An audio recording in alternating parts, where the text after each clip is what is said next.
This is 3 Questions with Allyson Apsey. You know I got this music?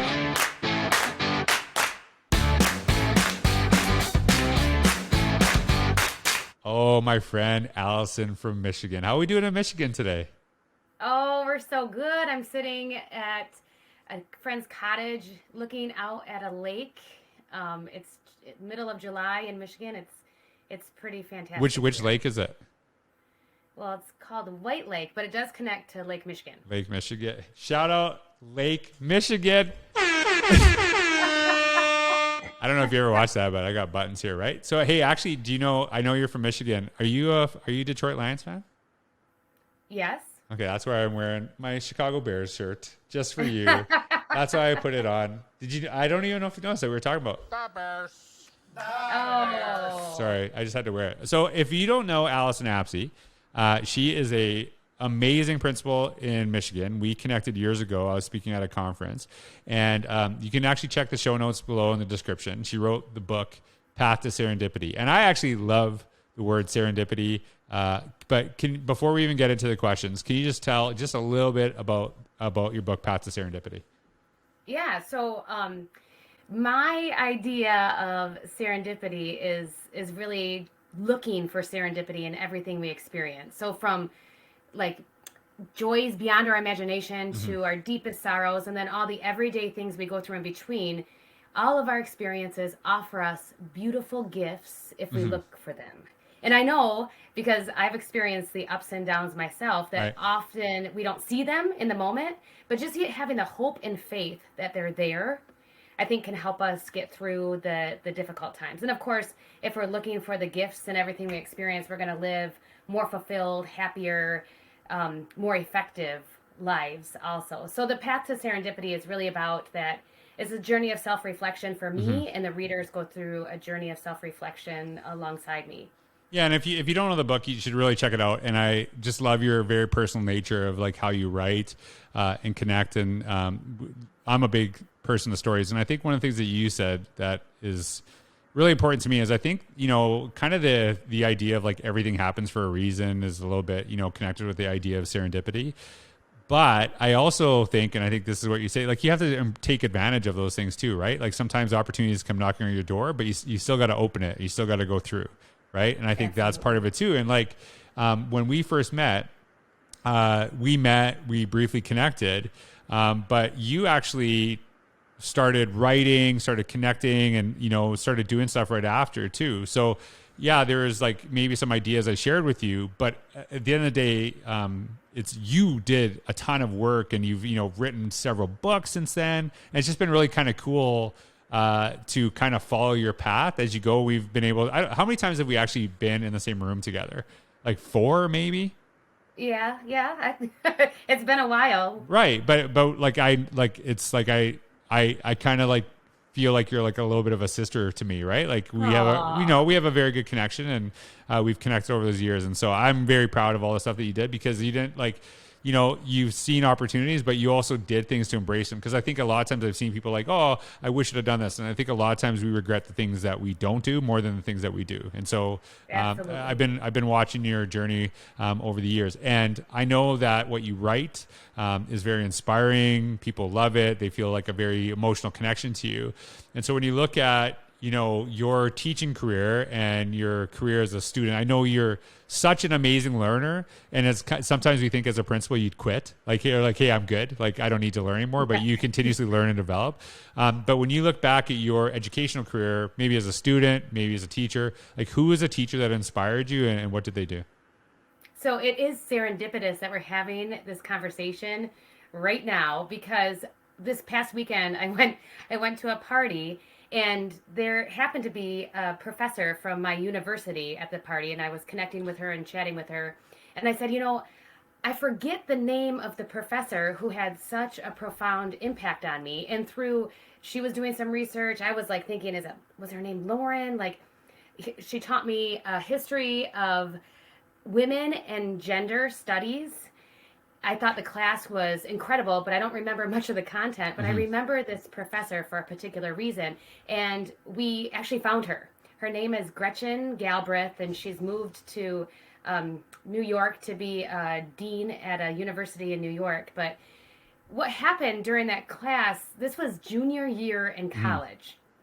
And I am a history nerd, and my major was history, and my minor was elementary education. So I was taking this class with her, and I felt very grown up studying gender and women's history.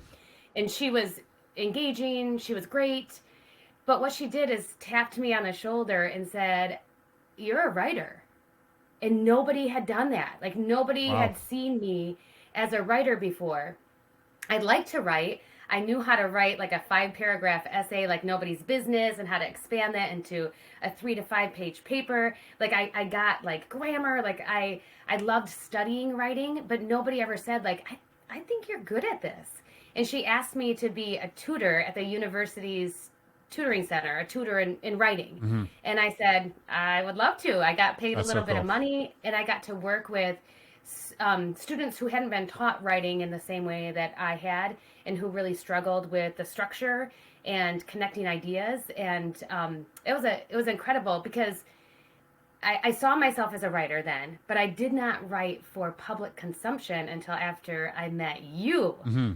Because there was another serendipitous moment that you mentioned, and it was December of 2015 when we met each other. We hung out a little bit. I heard your keynote.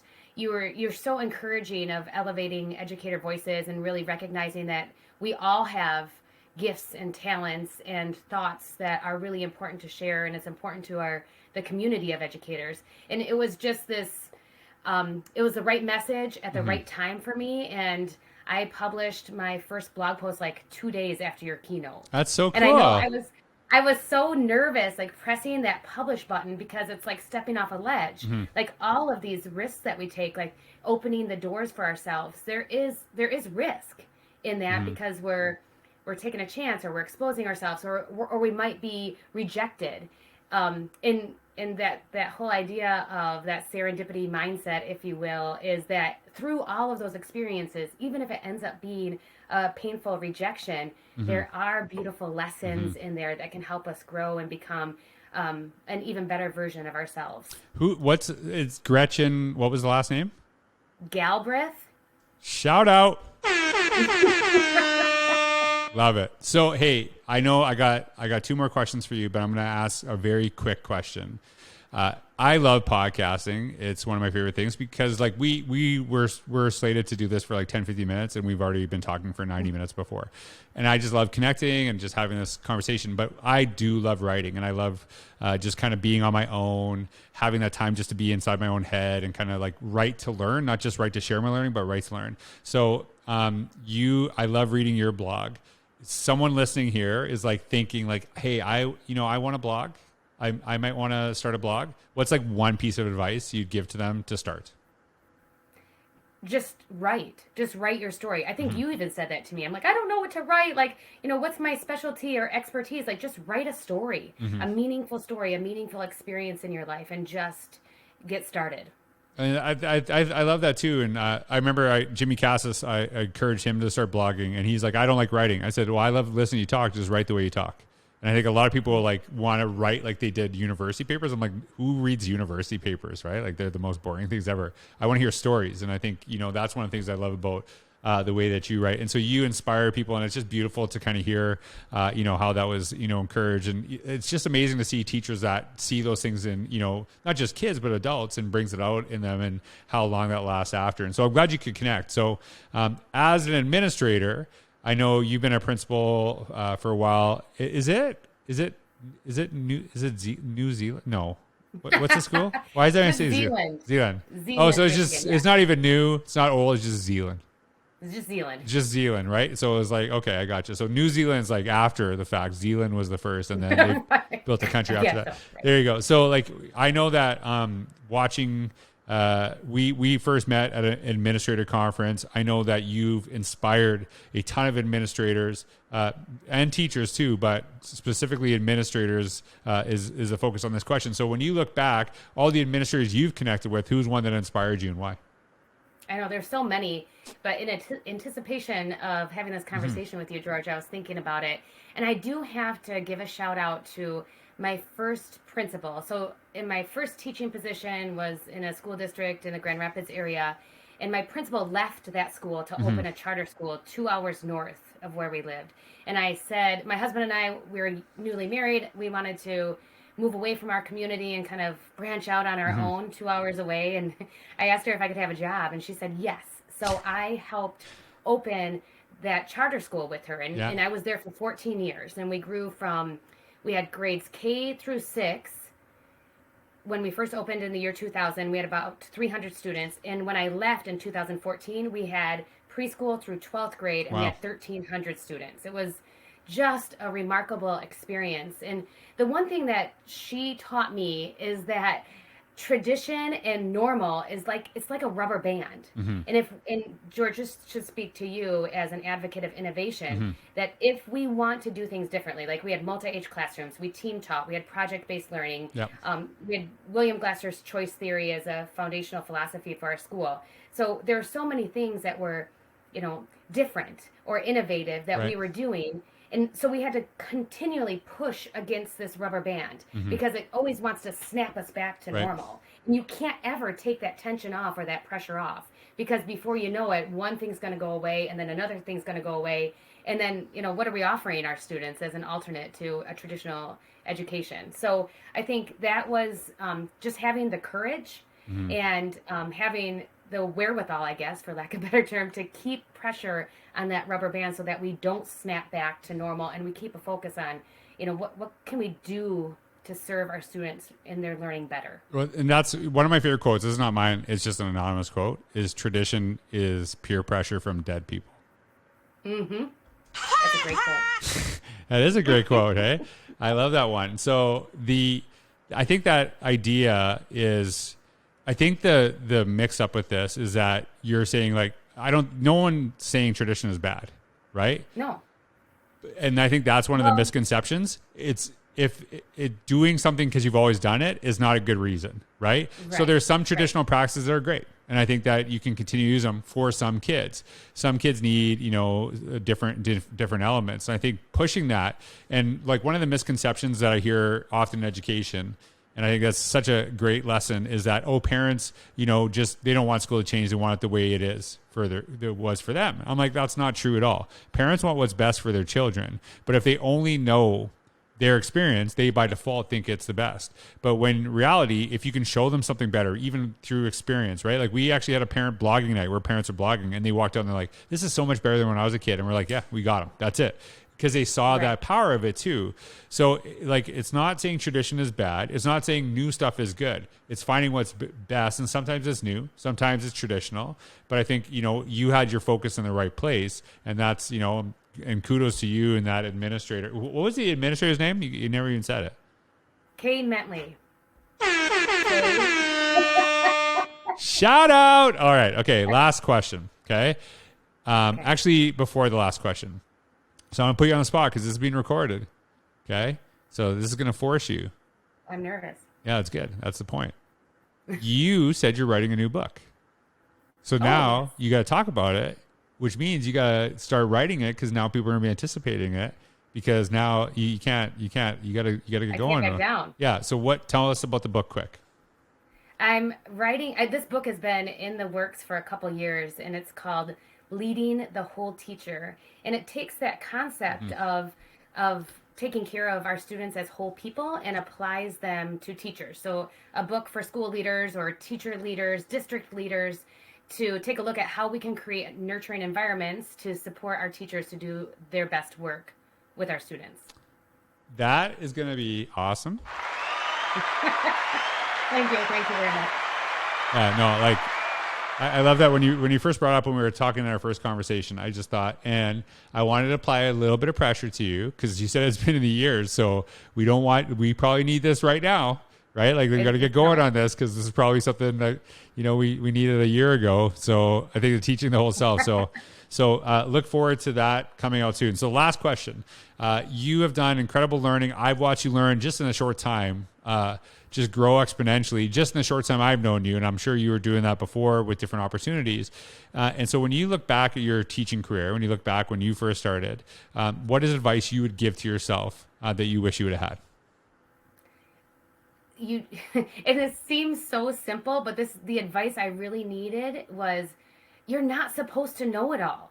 Like, you're at the beginning of this long career, and you're not supposed to have to solve all these problems yourselves. Turn to educators around you. I mean, and now we are connected across the country, across the world. There's no excuse for not reaching out and finding out different solutions, exploring different pathways from educators who have been in the business for a while or think differently than us. So I guess my advice is, you don't have to know it all. You shouldn't know it all. You don't know it all, and reach out for help. And I think, and just to clarify, how many years have you been in education? 23 maybe. And so now, do you know it all? Oh no. Right. Oh no. But now I know people to reach out. Like, if I want somebody who thinks like me, right. I know who to call. If I want somebody who thinks differently, I know who to call. You call me. Yeah. You call me. Yeah. So, and I think that's part of it too, is, as I've grown in my knowledge, as I've grown in like understanding of education, understanding things outside, you start to realize how much you don't know, right? I think you grow that way because you're like, wow, like that's a perspective I didn't think of, or, those ideas. And I think part of that is developing. So you feel uncomfortable really early on in the beginning of your career, is because you want to be seen as kind of the authority, as the person, kids are looking up to. But I think it's comforting to understand, like, hey, there's so much expertise, not even just in the educators you connect with, but even the kids in your classroom, right? And tap into that as well. And I know you're a big advocate of that. So it has been awesome to sit down and chat with you. For people listening, I really encourage you to check out Allyson's work, Path to Serendipity. And I know it's Whole Teacher. What's the whole title? Leading the Whole Teacher. That's the new book I'm working on. Okay. And so do you promise when it comes out, I want the like premiere podcast release? Oh, okay. I promise. Okay. So like, I know that's not a thing, but let's make it a thing, because I would love to have the release. But Allyson, it was awesome talking to you today. And everyone, thanks for listening to 3 Questions. Thank you. Bye, everybody. Do you like the music? Yes, I love it. All right. Have a good Where day. Where did you get the music? Just wait. I'm still recording, but that's the end of the episode. Bye, everybody. Oh.